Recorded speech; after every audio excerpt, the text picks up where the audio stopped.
Good morning. My name is Bill Johnson, and in this presentation, what I want to do is cover some information related to cover crops and weed suppression. Recently, there's been a lot more interest in growing cover crops, particularly here in the Eastern Corn Belt, and one of the challenges has been a lot of information from the people that supply seed and equipment and some of the services related to cover crops claiming that there were excessive weed control benefits provided by cover crops. And so one of the things that I wanted to do is share some information about the philosophy of weed control with cover crops and provide some information to users that came from a research that we have done here at Purdue University. So most weed scientists, people like myself, think of cover crops as another cultural weed management tool. Very similar to how we would treat tillage, crop rotation, or weed seed bank management. It's basically an additional tool that we can use to control weeds. It's not the be-all, end-all, but certainly can be used to help some of our other weed management tactics. There are some species of cover crops that are very good at suppressing weeds. There are some species that really don't offer us much weed control benefit. And the purpose of this presentation is to review data from Indiana generated in our research program so we can provide you a more educated answer to questions regarding weed control and cover crops. There are a number of different ways that weeds are controlled by cover crops. And on this slide and the next one, I have a list of the different types of control that we can get from cover crops. You know, certainly competition is pretty easy to see when we look at some of the high biomass cover crops. It's competing with the weed for space, nutrients, light, and interfering with the growth. You know, the physical suppression of a mulch layer, and the seed has to generate enough energy to push through that mulch layer. So I think competition and physical suppression are certainly the two most important ones that we rely on with our high biomass cover crops. Allelopathy, there are some cover crops such as forage radish and cereal rye which can release chemical compounds to inhibit weed growth. However, this is fairly unpredictable and basically we can't manage it. So when it happens, it's great, but again, it's not something that's nearly as reliable as the competition and physical suppression. The physical or chemical process of terminating the cover crops is also another weed control tactic that will help to suppress some of the weeds that are growing in the cover crop at the time that it is terminated. And if we use a residual herbicide with our chemical program, we can get some residual control of weeds in our cover crop as well. Now, another thing that the cover crop does is much like a crop like corn or soybeans that grows in the summer, it alters the soil moisture, temperature, and light reaching the soil surface, which creates a different environment for the weeds, and that can result in some weed suppression as well. Cover crops can also serve as a place where weed seed predators and pathogens can live as well, and so that can help with weed suppression provided by cover crops. This diagram here shows the weed life cycle. The brown denotes life cycle stages that take place in the soil, and then the blue denotes basically life cycle stages that take place once the weed has emerged. And you'll notice on the left-hand side here, we have different symbols associated with the different aspects of weed suppression that we talked about on the previous couple of slides. And so if we go back to this circular diagram, basically what we see here is that within each of these weed life stages, you can see which of the weed suppressive aspects of cover crops might be more likely to take place. So for example, when the weed is germinating, you could have allelopathy taking place, you could have physical suppression provided by the mulch, and you could also have a change in the microenvironment happening that could have a negative impact on weed seed germination. Now that doesn't mean all of these things will take place, but those are the potential things that can take place. And so I think the key takeaway message from this diagram here is that if you look at the most vulnerable stages of a weed's life cycle, you'll see that germination, the white thread stage, and the seedling stage are probably where competition and physical suppression are going to play a bigger role. And so that's where you're most likely to get the positive benefits of weed suppression from a cover crop. Now, I got a couple of data slides I want to show you here, and first we're going to focus on winter annual weeds. And so we did some long-term studies back in the early 2000s, and in these studies we were essentially looking at cover crops as a way not only to suppress winter annual weeds, but also how they impacted soybean cyst nematode as well, because there was some information floating around at that time that annual ryegrass was suppressive to soybean cyst nematode. So we ran these experiments for 5 years, and essentially what I'm doing here is I'm showing you some of the data from years 1, 2, and 3, and the early impact of cover crops on winter annual weed densities. And in the next slide I'm going to show you some data from the seed bank that's a summarization of 5 years.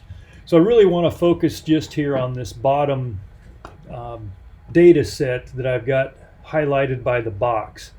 So we have 4 treatments here that we evaluated, and what we're looking at here is the density in the spring just prior to termination. So again, we're looking at everything that made it through the winter and that had the opportunity to be suppressed by a cover crop.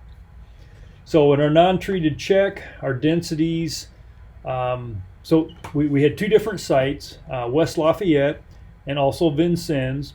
At Vincennes, we had a higher winter annual weed population, and that's going to be a slightly warmer environment as well. West Lafayette, a cooler environment and lower densities of winter annual weeds. So what you can see here, here's our non-treated check, and our densities were 12, 5, and 24 in the spring of 4, 5, and 6 respectively. At Vincennes, our densities were quite a bit higher, 127, 118, and 199. If we look at a fall applied herbicide, you can see our densities are 3, 1, and 0. A fall seeded annual ryegrass, our densities were 4, 9, and 37. And fall seeded wheat was 2, 3, and 11. At the Vincennes site, kind of a similar story. Our fall applied herbicide was more effective than our cover crops at suppressing weeds, but again, really what we want to do is we want to compare the weed densities back to the non-treated check. And we did see at Vincennes that we got some suppression of our winter annual weeds in this 3rd year here. We didn't really see much of an impact the 1st year. The 2nd year, the annual ryegrass seemed to give us some suppression, but the wheat didn't. And then again, by the time we got to the 3rd year, we saw some weed suppression by both of the cover crops compared to the non-treated check, but still falling a little bit behind what we would have for our fall applied herbicide.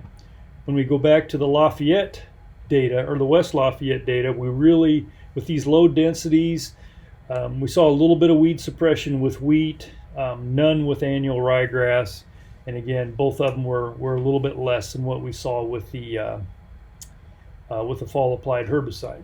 So again, those were spring densities; those were in-field spring densities. If we take a look at at what's in the seed bank after 5 years, so again, one of the criticisms we frequently listen to is that the fact that it takes a long time for these cover crops to have their impact. So this was after 5 years. So the treatments are broken up a little bit differently here. So here's our non-treated check. Here's a fall herbicide, spring herbicide.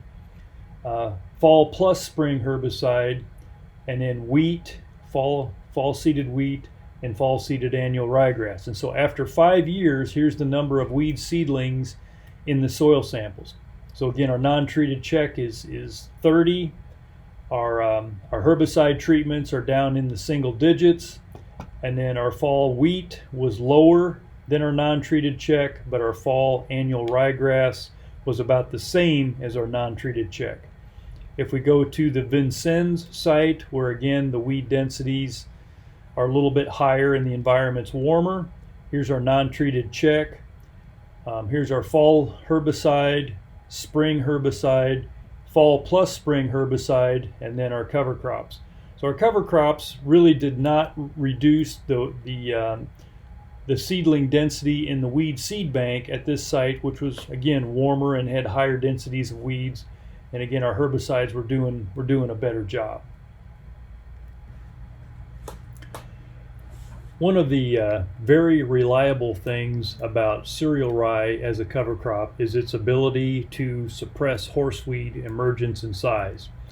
Here's a picture from some of our plots at CPAC, and on the left-hand side you can see an area that didn't have a cover crop growing in it, and on the right-hand side you can see an area that had cereal rye.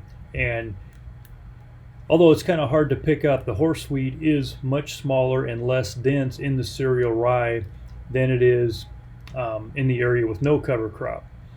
If we go into these plots and harvest a couple of representative plants, you can see what we're talking about here.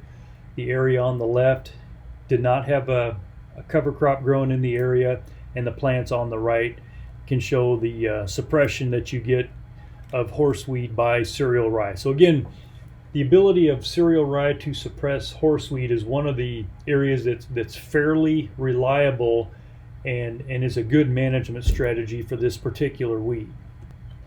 So to summarize some of our information on horseweed management, and again, I just showed you a couple of pictures here because again, this is fairly reliable and I don't think we need to show a lot of data on this. There's no question whatsoever that rye and also wheat, any kind of a grass cover crop that produces a lot of biomass, can reduce horseweed density and size. In some of the work that I've done and reviewed, the seeding rate really doesn't matter all that much. You're really more dependent on getting the cover crop established in the fall so it can compete with the horseweed that's germinating in the fall. And then if you have that ground cover in the spring, that essentially prevents the horseweed from germinating in the spring. So again, to kind of finalize this, this is probably the most consistent or reliable weed response to a cover crop that we are aware of to date in terms of our winter annual weeds. So to summarize our research on winter annual weeds, it's mostly NS as far as the cover crops reducing winter annual weed densities for every species other than horseweed or mare's tail. Horseweed or mare's tail is very reliable. All the others are basically not significant. Suppression of the size and density of horseweed is again observed with high biomass cereal rye. And then when you combine the cover crop termination herbicides with the cover crop, that is a great approach to driving down the densities of winter annuals. But again, you've got to be selective on the herbicides that you're using to control the winter annuals. You simply can't go out there with glyphosate and expect that to be the be-all end-all. You have to be a little bit more sophisticated than that. So that concludes the information on the winter annual weed suppression by cover crops. So the next thing I want to discuss then are summer annual weeds and how do cover crops suppress summer annual weeds. So again, I think the big thing to think about here is if biomass production results in a mulch layer and physical suppression, how much is this going to impact summer annual weeds when the summer annual weeds are basically growing at a different time of the year compared to the winter annual weeds? And then, another question too is how do we integrate herbicides with our cover crops? So in terms of our cover crop information, we need to think hard about the species, and obviously we want to, much like we do with with horseweed, we want high biomass cover crops in order to utilize that mulch or that physical suppression. In terms of the weeds that are going to be most likely to be suppressed by cover crops, it's going to be the small seeded annual weeds that require light for germination. So if our cover crop can reduce the amount of light that hits the soil surface, they're more likely to have an impact on weed seed germination.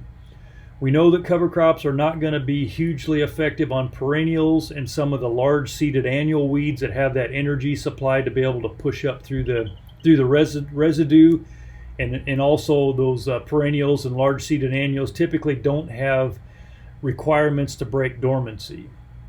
So again, I think our best opportunity to suppress weeds is going to be the early emerging spring annual type of weeds. All right, the cover crop establishment and termination timing can impact this as well. And certainly, there's a lot of interest in terminating as late as we can to maximize the benefits of the cover crops, but this can lead to some challenges with crop yields, and I'll show you some of that data as well. Now, to begin this discussion, I wanted to show you this piece of information here. And so basically what this shows you is that I've got six different site years here over 6 different soybean trials, and I've plotted the early season weed biomass. So this weed biomass was collected when we did the termination, and we've plotted that as a function of cover crop biomass. And so what you see here, when our cover crop biomass is relatively low, 0 to about 2,500 pounds, you see a lot of noise in this data. Sometimes you're getting some weed suppression, sometimes you're not getting some weed suppression. But once we get to about 2,500 pounds of cover crop biomass, what you can see here is a much more reliable ability of the cover crop to suppress weeds. So again, kind of keep that 2,500 pounds in mind is where we're getting some more consistent or reliable suppression of weeds, of summer annual weeds by cover crops. Okay, a couple more data sets to show you here. So again, these are from soybean experiments, and we had a series of experiments at 3 different sites where we looked at termination timing, before planting, at planting, or after planting. And then we also looked at some different types of cover crops, cereal rye alone, cereal rye with crimson clover, and then a crimson clover alone. And the reason we looked at crimson clover alone is to look at something that's not a high biomass producer to kind of evaluate what that would look like. So here is the cover crop biomass prior to termination. And as you might expect, when you delay the termination timing, whether it was in 2018 or 2019, you get an increase in the amount of biomass. Now, you get a pretty significant increase in biomass when you go from 2 weeks before to at planting, but at planting to 2 weeks after, you really don't see a significant increase in biomass. And some of that could be due to the fact that the cover crop has entered the reproductive stage of growth, and some of it could be due to the fact that you're running over the cover crop with the planting equipment, and the cover crop has to recover from that mechanical damage.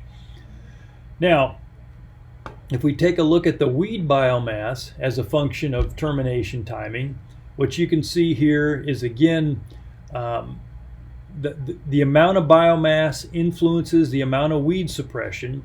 So your low biomass crimson clover gives you the highest amount of weed biomass. So that kind of stands to reason. If we take a look at the cereal rye versus a cereal rye plus crimson clover, we don't see a lot of difference. We don't see any difference there.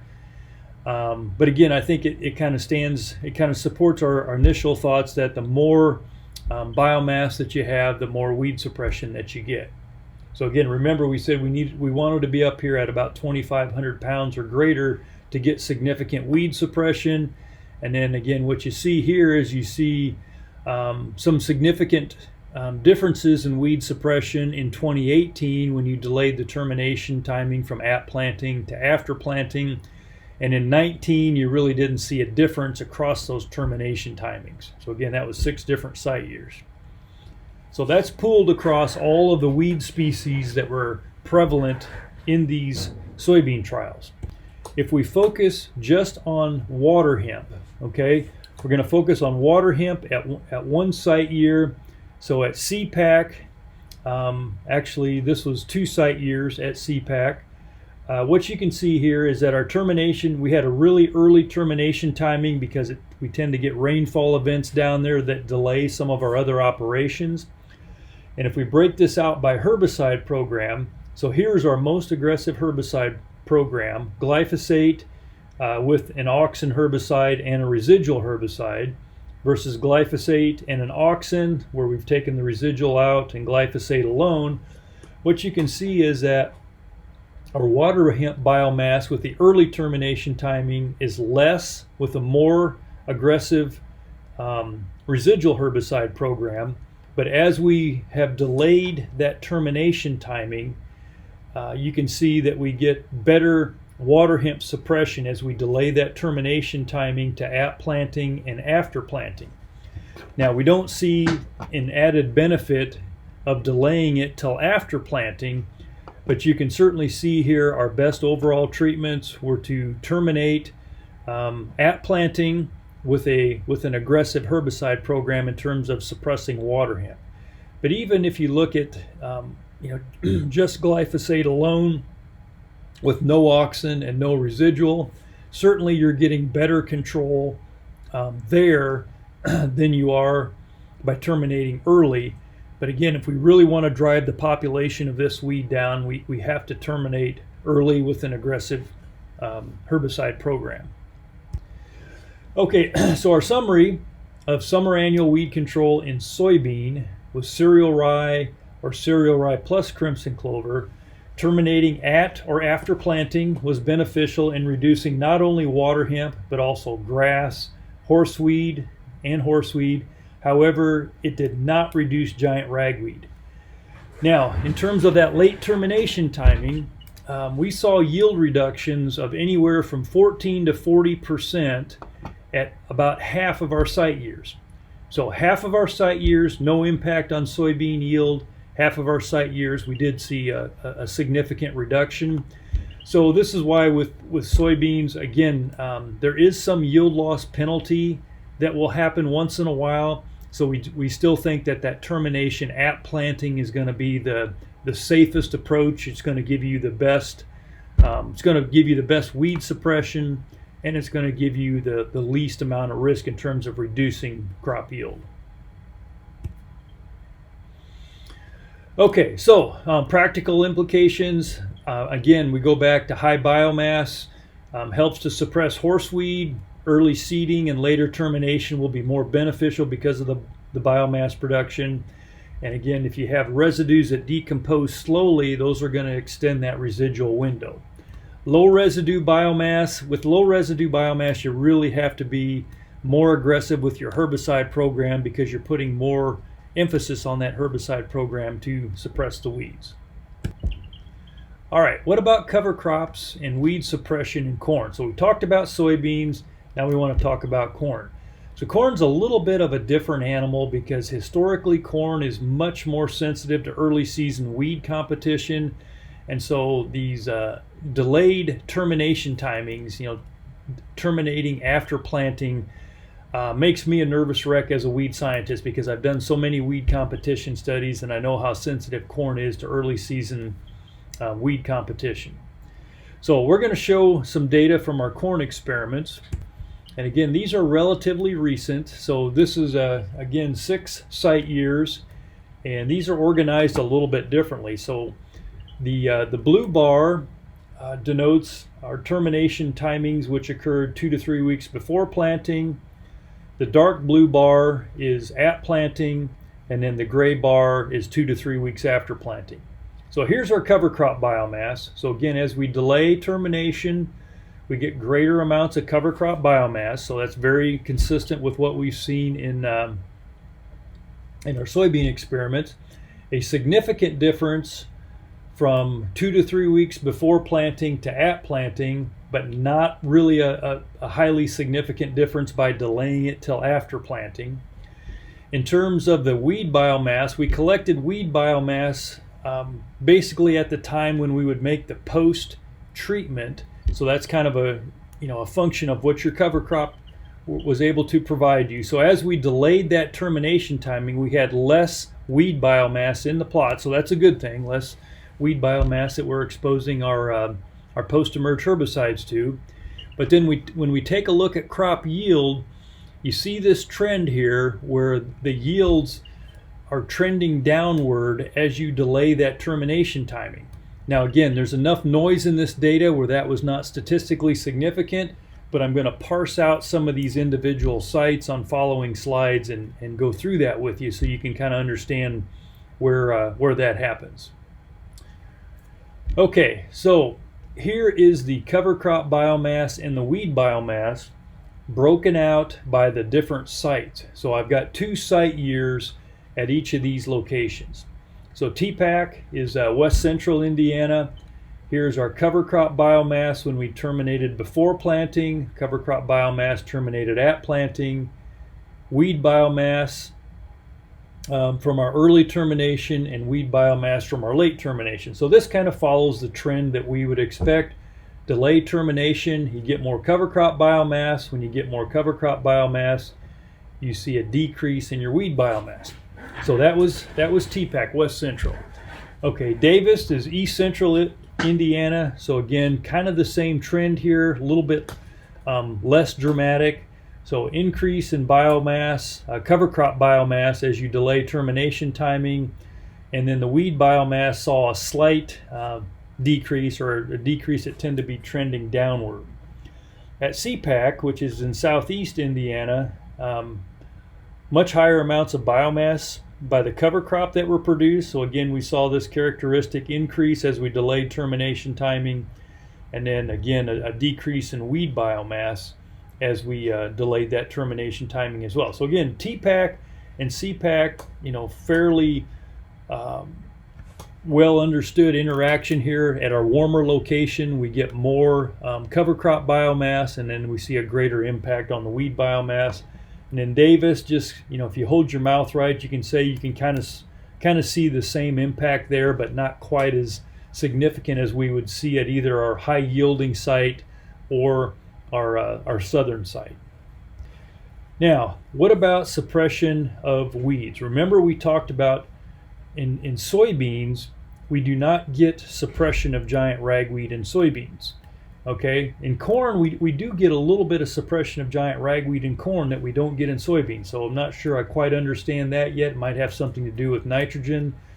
But anyway, if we take a look at our annual grasses, we see a significant decrease in annual grass density when we go from terminating before planting to terminating at planting.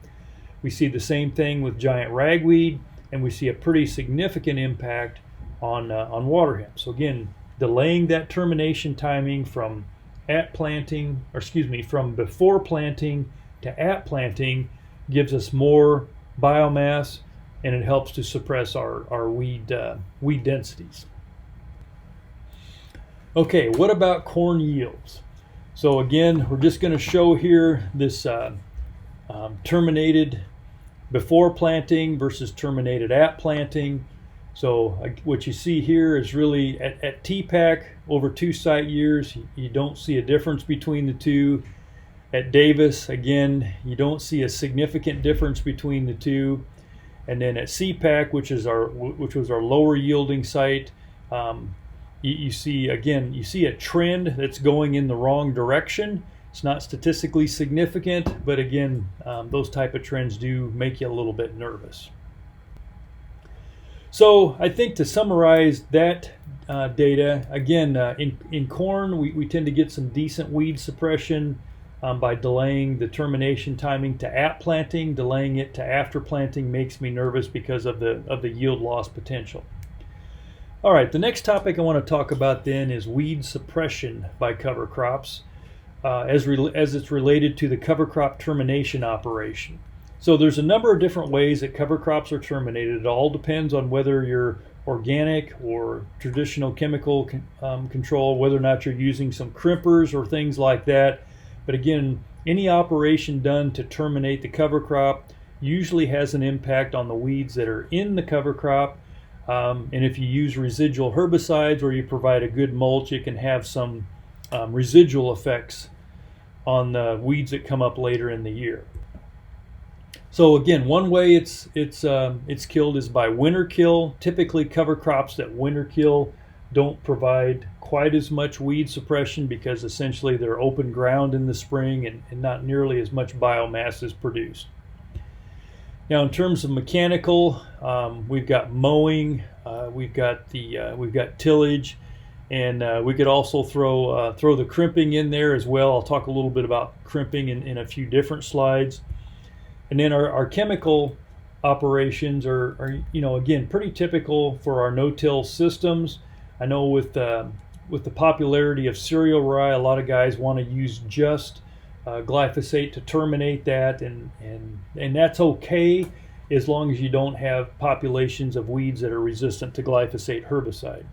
So a couple of key things to keep in mind in terms of chemical control. Remember that most of our cover crops can be terminated with herbicides, but you want the cover crops actively growing in order for the herbicides to be most effective. A weed that's actively growing is going to be much easier to kill with a herbicide than one that's stressed by drought, cold temperatures, or cloudy weather. Application timing is pretty important for some. For most of our cover crops, once they start producing seed heads, they're very difficult to kill with herbicides. You might be able to do it with things like crimpers when they have seed heads, but it's very difficult with a herbicide. And then again, remember that really cold temperatures and cloudy days impact the ability of the herbicide to work properly. So if at all possible, always try to spray on a nice warm sunny day after you've had a couple of warmer days in order to help get that plant reactivated and growing. And there's a lot of good resources that you can consult for terminating your cover crops and also understanding the herbicides that can provide some control of the weeds that you have in crop as well. This is a page out of our weed control guide where we talk about burn down herbicides. And you can see we've got things in here like red clover. We've also got alfalfa, vetch, and things like that in here. So as far as terminating those type of cover crops and the herbicide programs to choose, and then what you can do to get additional control of your weeds, almost every state is going to have a guide like this where you can parse out that information. So we've also produced some individual publications on things like annual ryegrass. At one time, about 7 or 8 years ago, there was a lot of interest in utilizing annual ryegrass as a cover crop. Hopefully we've talked people out of that, because that one's just got a lot of things to consider. It's tougher to terminate. It doesn't really provide great weed suppression. And then it is one of our worst herbicide resistant weeds if we get some biotypes in here that have glyphosate or ACCase resistance. But again, things like that are available out there. The Midwest Cover Crops website has some information on terminating cover crops as well. Okay, let's finish off our discussion then with a little bit of information on the roller crimper. So roller crimper, particularly in the eastern corn belt here where we're utilizing a lot of cereal rye, is a pretty important tool. Again, the key is to hit it at the anthesis growing stage. A lot of interest from organic farmers, but we also have some people now that are experimenting with interseeding or with utilizing balenza clover with cereal rye. Balenza clover can provide some nitrogen, and since it has a hollow stem, it also makes it fairly easy to terminate with a roller crimper as well. So here's some different ways that roller crimper can be used. So here's a front mounted operation. Some of the companies now that produce planting equipment are also producing these roller crimpers that can be mounted underneath the main bar of your planter. Here's one here, somewhat small rollers mounted on this John Deere planter, and then he's got a hydraulic downforce system on here in order to get the appropriate amount of down pressure. And then here's another picture of operations like that. This unit, here's the unit on the left here that doesn't have the row cleaners mounted in front of it, and here's the unit on the right that does have some row cleaners mounted in front of it, and you can kind of see the difference in what you get out of those two operations there as well. And the big key with these planters here is making sure that you call the company and understand whether or not the particular planter that you have is capable to be outfitted with these. I've done a little bit of work on these things, and it essentially looks like there's some planters that it works pretty well with, but you got to make sure you've got enough weight on that planter to be able to crush the cereal rye and also make some of the other parts of the planter work as well. All right, to summarize the presentation, again, we know cover crops are useful for many different reasons. Weed control we view as an extra benefit. It's considered to be one of the small hammers, and like I mentioned earlier, one of our reasons for doing this was that we just felt like there were some claims made about the weed control benefits provided by cover crops that were unfounded. But I think if people will think of these things as a selective herbicide, and they sort of understand the management around it for specific weeds, and they're going to be successful with it. Again, the physical suppression provided by the biomass is kind of the main thing that we think is fairly reliable. So if you have that, if you can get that 2,500 pounds or more of biomass and not delay the termination too terribly long where it creates competition in the summertime, that's going to be an opportunity to have the most success for something like this. So again, be thinking about the specific weeds that you want to suppress. So if you have some problematic weeds that you're treating with herbicides and it interferes with cover crop establishment in the fall, there are ways to think this through and manage around it. And it could be such that there are some fields that are very well suited for cover crops just based on the problematic weeds that it has. There could be other fields where the cover crop's not going to do you any good, and so it does require some thought in order to kind of make that whole system fit into your operation.